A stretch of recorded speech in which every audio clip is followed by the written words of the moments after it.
It's great to be speaking here with Carla Fletcher, the president of the Hume Netball League. How's it going, Carla?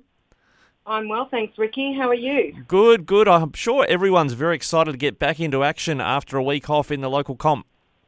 Yeah, I think so. It's they've all had school holidays, and I know a lot of people have been away on a break, so I'm sure they're looking forward to getting back up on the courts on Saturday. And it's been a fascinating season so far. We're heading into round 13. Might start with the top team, Osborne, who are travelling very nicely indeed, and they're hosting Lockhart at Osborne Recreation Ground. So Lockhart's travelling out to Osborne. They're close neighbours, so it's always a very competitive game when Osborne and Lockhart play each other. But I think Osborne are travelling really well at the moment, and they're really keen to just get on that winning list again and keep their margin growing and looking forward to finals. And I think, they might be a little bit too quick for Lockhart, but I think there'll be some great matchups there in the circle. With Liv Lang and Sally Hunter from Osborne. There's some great depth by the looks of it at Osborne if you look at the undefeated B-grade team as well. Is there a lot of good juniors coming through the ranks, or have they got plenty of talent to draw upon? Oh, look, they draw from a wide area, Osborne do, and they've got some teams that are going really well. I think most of their senior teams are up there, either first or second on the ladder, and they've got a lot of depth as well. So, if they've got any injuries or anything, they're easily able to cover those positions. Yeah, interesting with Lockhart, you mentioned wanting to get back on the winners list. I think if I got this right, they were undefeated for 7 games. They had a draw in there as well before last week's surprise loss for some. So they were travelling pretty well after a rocky start to the season. Yeah, look, they've had a few ups and downs and ins and outs of players, and they should have a full complement back this week. And look, it's going to be a really key game for Lockhart to just keep there in the top 6, and they've got some really good tough games coming up ahead. So, they'll be looking to go out there and play their best netball on the weekend and hopefully come away with a win, but they're going to have to work really hard. Yeah, you're quite right, actually. You've got Colcan breathing down their necks. They're having a better year, I gather, than last year. Possibly have not helped themselves with a couple of draws so far, but they take on CDHBU on the weekend. Yeah, and look, Colcan are travelling really well at the moment. It's really good timing for them, and they've got a lot of depth in their team. They can mix up both ends of the court, so they've got some really strong players that can work both ends of the court, and I think they'll be a little bit too strong and a little bit too competitive for CDHBU on the weekend. And as you're right, they came from bottom of the ladder last year, and they're having a fantastic season so far.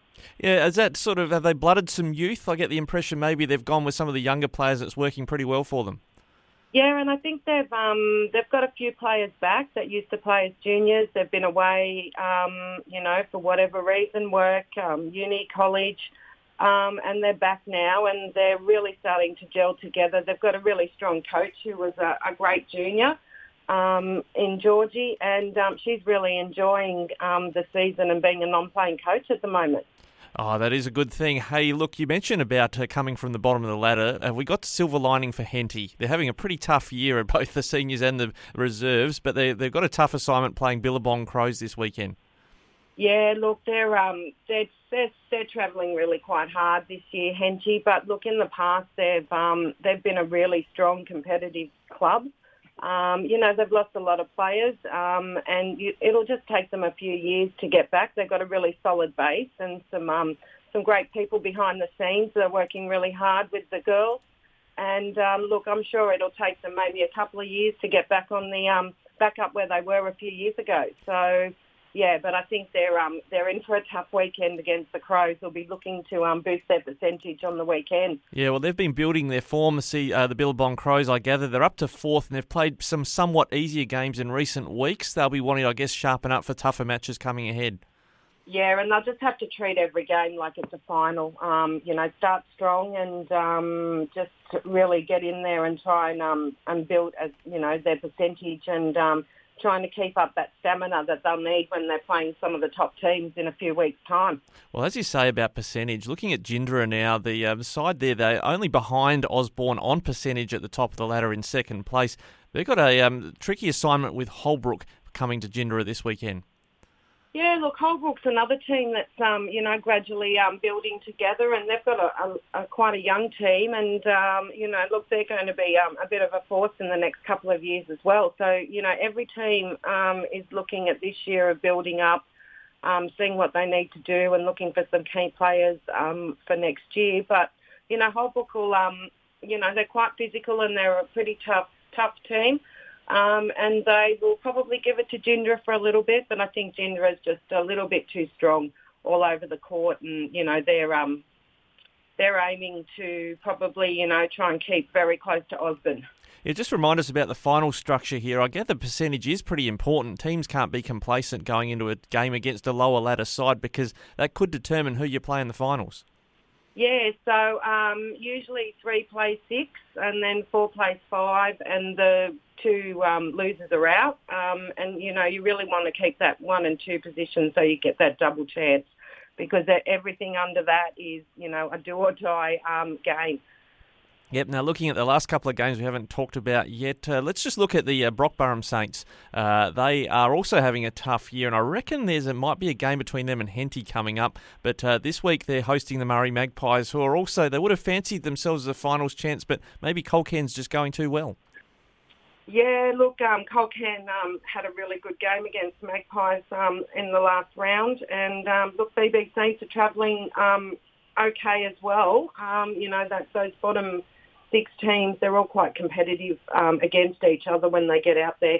And, the Saints girls will be looking forward to a win. And, Murray Magpies are in the same position, trying to rebuild their team. They've been very successful over the years. So, yeah, they've got some young players. And, I think, next year and the year after, all of those teams down the bottom are going to be trading places maybe with some of those top teams. Yeah, that's certainly the encouraging story if Colcan's any example. The last one, How Long hosting the Giants at How Long Oval? Yeah, so How Long is they're they're the quiet achievers I think for this year. They play some fantastic netball. Erin Harbright there in the goal shooting position. She's really coming into her own and, just finishing off, the hard work from the defence. But I wouldn't underestimate the Giants girls. They're pretty competitive and I think they will give How Long a little bit of a run for their money for the first half, but I'm sure How Long will, they know what it's like to play in finals and they'll probably bring their best netball on the day. Yeah, because what are we talking here? We're looking about 5 more rounds after this one, and then we're into the business end of the season. Yes, it's going to be very interesting. It feels like it's been a massively long season with not having finals last year.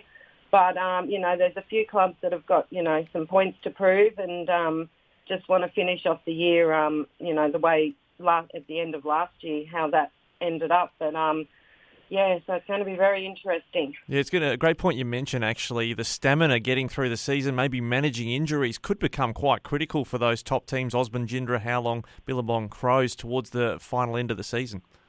Yeah, and I think a key factor will be the depth that all those top 6 clubs have got, in their lower grades that can fill in those positions if they have injuries or, depending if people are out with COVID or anything like that. It seems to be affecting a couple of little clubs, in little ways with 1 or 2 key players out each week. But, so some clubs have got a really tough run and some clubs have got, just a little bit easier run into the finals. Well, Carla Fletcher, President of the Hume Netball Association, thanks again for joining us this week. We'll see how it all played out when we catch you next week. Thanks, Rikki. Look forward to it next week.